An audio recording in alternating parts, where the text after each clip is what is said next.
Alright, Talflator crew. Who is this guy? I'm back. First off, I want to say thank you to all the support I've received online. It has helped. And I'm back, like I say, but not 100%, but we're going to get there. All right, wait a minute, I never was 100%. Well, let's go for 70, 78, somewhere in there, yeah. Anyway, today we're going to try some these Grimburg Less Lethal. It's a copper nylon composite. It's a .684 caliber. It's about the size of a paintball, isn't it? About the size of a paintball, but it specifically says not for paintball game use. Oh, take it upon yourselves to. Anyway, we're gonna try these out. They're supposedly less lethal at 400 feet per second or less. Okay, let's see how fast these are actually going. I'm ready. 1344. They're more or less lethal, as we've said before. It'd leave a mark, I'm sure. Yeah. Anyway, let's get on with this. It's been just over 2.5 months. I know, it's been forever. It's but, like, I hope he comes back. Jeez. I'm back. Okay, 10 yards away, Smoothbore. Let's see if Danny can hit the center.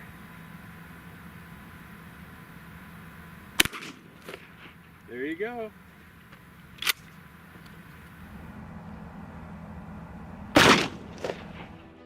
The Grimburg round ball, weighing just a tad under the weight of a 9mm bullet, but traveling a little bit faster, may just be the ideal home defense round.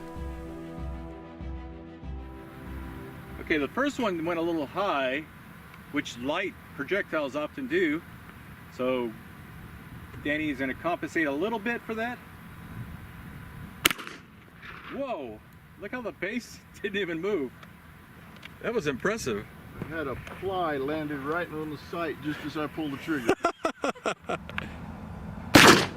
This round weighs about 1/4 the weight of a 1-ounce slug, and that translates to a very, very light recoil. And you have to realize there are people out there that own a 12 gauge but cannot handle a recoil of a normal 12 gauge round.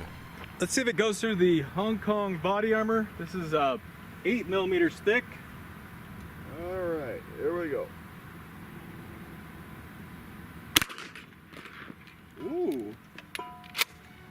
In this test, we noticed that it penetrated, but it hit a pretty compromised area of the panel. When we tested this panel previously, it would stop a 38 special, but would not stop a 9mm bullet. But don't worry, we'll test it again in a more solid part of the panel. Well, again, a little bit high left, and my point of aim was down here. So wow. That was all smooth bore, and I think these were recommended for rifled barrels. So okay, we're going to make a round with rifled and see. Both of them hit here and here. Oh, there was only one in there. There's only one in there? Yeah.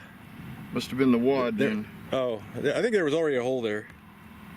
Anyway, went right through. Whichever one it was, it went through all the way through. Wow. Okay. 8mm fiberglass body armor. Okay, rifled barrel. We'll see Still if ready? they engage the rifling or not, but I'm ready. All right, we're gonna hold point of aim, see where it goes.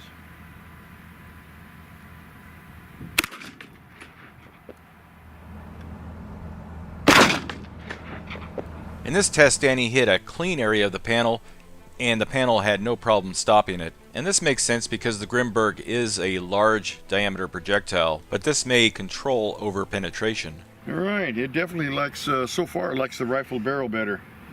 Point of aim, point of impact. And look how tough that ball is. It fractured it, but it didn't shatter it.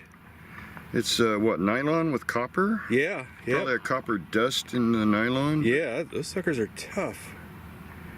It shattered and came back about halfway to us there. Yeah. But I like that better than that. Yeah. That's bead sight, but smooth bore. Okay. Red dot rifling. I think we should continue with the rifling. And these projectiles look like olives. I thought it'd be funny to shoot at a can of olives. There you go. Now you may live in a place where it's really difficult to get a handgun, like a 9mm, but you may be able to get a 12 gauge much easier. And in many cases you can buy a budget level 12 gauge much cheaper than a budget level 9mm handgun. Okay, I'm ready. Right in the nose if it flies straight. Yep. Wow.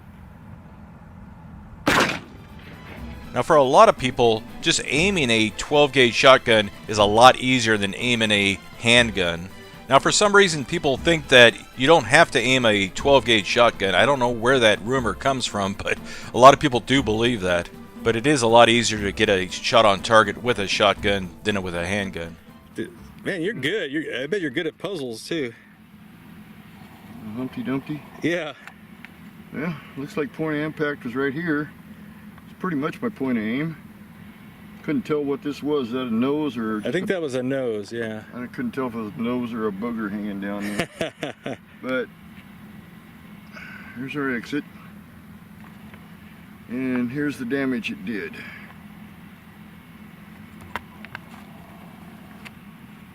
So, got a little bit of hydrostatic shock went through there. I don't think there's a seed left in it. It took all the seeds out. They're all here for the flies. Yeah, the flies. It doesn't help being right next to a dairy. Let's see if it goes through a hood. Was that off a Subaru? Suzuki. Suzuki, same thing. Recycled aluminum cans. That thing is really light. It's not made out of aluminum though, right? No. Okay, you're gonna confuse people. Aiming at that little green, blackish dot there. I'm ready when you are. Oh, that was quite accurate. Right about there. Made a respectable hole. Point of aim, point of impact. Nice, clean, round hole. Not only did it go through the front of the hood, right? Yeah, it's got some. Ooh. Okay, fly. It went through the frame. It went through the back there. Yeah. You can almost get a pinky wiggle in that one. Oh, don't cut yourself. But that gives you, it gives you an idea how much power that thing has and how strong those slugs are. It didn't break up going through the front, and I don't know if it even broke up going through the frame too. Oh, I saw it hit the dirt back there. Okay. I found the projectile. Oh. See that? Oh wait, that's an olive. Never mind.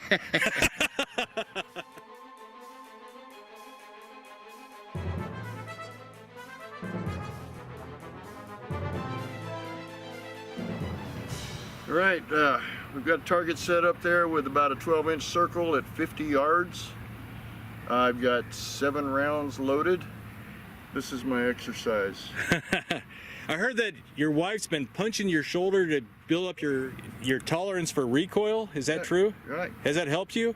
Well, punching helps. So when It helps her, right? when she kicks me, it's a little bit rough. Okay. You're having telling her to get the hell out.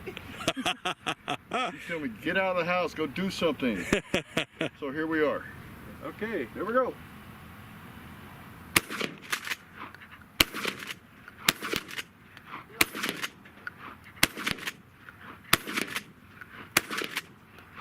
Click.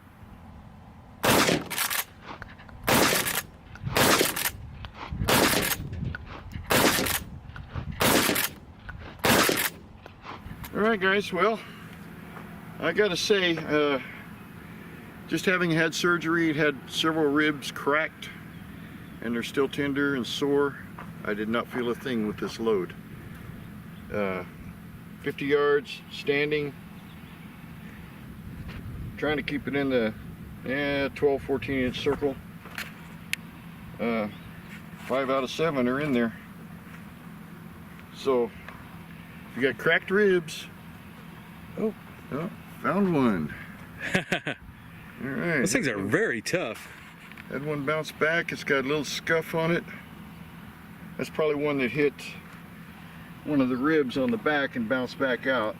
Yeah, I think I saw dirt kicking up behind there on the berm. Yeah. But a low recoil round. Low recoil. Anybody that could shoot a shotgun or handle a shotgun would be able to shoot those with no problem. Low recoil, plenty of damage, 50 yards, approximately 1,400 feet per second. Yeah, I can't complain. I think it's about the weight of a 9mm, or about a quarter ounce. Feels like it. Yeah. Yeah. Impressive. Not bad. For a nylon ball. Yeah, those suckers are tough. But this one, whichever hole it was, this one did punch a hole. And it's in pretty good shape. We could reload that. Yeah. Got a little scuff right there. Might not be very balanced now. Yeah. So that's not too bad. No, can't complain. Yeah. That would definitely take down what you were aiming at. Yep. Now there's definitely a mentality out there where a lot of people believe that with a 12 gauge, the heavier and faster the rounds go and the better it is. But hopefully we made the case of why a really lightweight round may be a really good home defense solution for you. Especially at this time when the only thing you can find on the shelves are 12 gauge federal birdshot rounds. I hope you enjoyed the video. Thanks for watching.